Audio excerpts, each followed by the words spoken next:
अध्याय के प्रारंभ में चाणक्य उस गरज को सुखी बताते हैं जिसके घर में आनंद रूपी मंगल कार्य होते रहते हैं, जिसकी संतान बुद्धिमान हो, पत्नी मधुर भाषणी हो, जिसने सत्कर्मों से धन की प्राप्ति की हो, जिसके मित्र समय पर उसका साथ देने वाले हो, नौकर आदि उसकी आज्ञा का पालन करने वाले हो, जहाँ अतिथियों का स्वागत सत्कार होता हो, जो गृहस्थ नित्य नियम से प्रभु की उपासना करता हो, और जिस घर में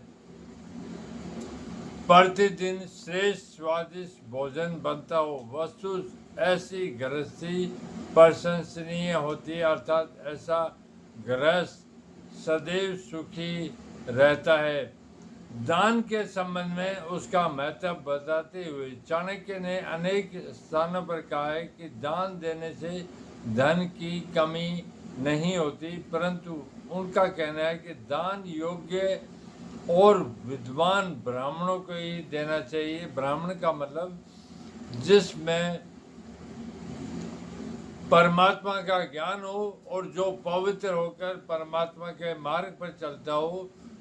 ब्राह्मण कोई जाति से संबंध नहीं है, ब्राह्मण कोई पैदा होने से नहीं होता, ब्राह्मण कर्मों द्वारा निर्धारित होता है। ब्राह्मण कोई भी जाति धर्म का व्यक्ति हो सकता है, क्योंकि ऐसे व्यक्ति को दिया हुआ दान कई गुना होकर मिलता है। इस संसार में नित्य ऐसे दुष्कर्म होते हैं जिनसे किसी के नष्ट होने का भय सा बना रहता है। जिस व्यक्ति ने अपने हाथ से कभी दान नहीं दिया हो, कानों से कभी शास्त्र वचन नहीं सुने, आंखों से कभी सज्जन व्यक्तियों के दर्शन नहीं किए और जब कभी तीर्थों पर नहीं गया, चाणक्य कहते हैं ऐसा जीवन व्यर्थ है। होनी बड़ी प्रबल होती है, यह बात सभी जानते हैं। अपनी होनी अथवा भाग्य के कारण करील के वृक्ष पर पत्ते नहीं होते, तो इसके लिए वसंत को दोषी नहीं माना जा सकता। यदि उल्लू को दिन में दिखाई नहीं देता तो उसमें सूर्य का क्या अपराध। इसलिए जो कुछ भाग्य में लिखा है उसके प्रति किसी को दोष देना उचित नहीं।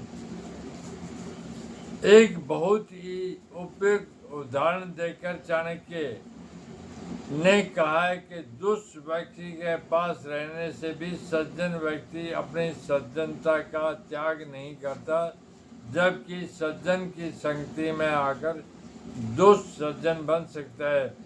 सज्जनों के संबंध में आचार्य का कहना है कि उनके दर्शन मात्र से पुण्य फल की प्राप्ति होती है, परंतु जहाँ कोई सज्जन पुरुष नहीं होता वहाँ का जीवन भी विष के उस कीड़े के समान होता है जो विष से ही उत्पन्न होता है, विष में ही मरता है।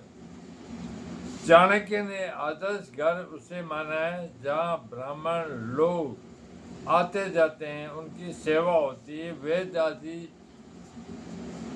शास्त्रों की ध्वनि गूंजती रहती है, अग्निहोत्र की आवाज आती है, परंतु जहाँ यह सब नहीं होता ऐसा धर्म कर्म रहित घर शमशान के समान होता है।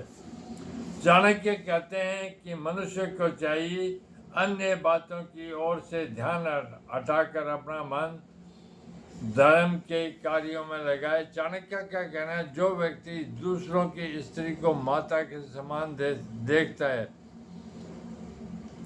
दूसरे के धन को तुच्छ समझता है, सब प्राणियों को अपने समान मानता है, सदैव धर्म में लगा रहता है, कटु वचन नहीं बोलता, जिसमें दान की प्रवृत्ति होती है, मित्रों से किसी प्रकार का छल कपट नहीं करता, गुरु के प्रति नम्र रहता है, जिसका अंतःकरण समुद्र के समान गंभीर, आचरण में पवित्र, शास्त्रों को जानने वाला, हर समय प्रभु को स्मरण रखने वाले ही सज्जन है।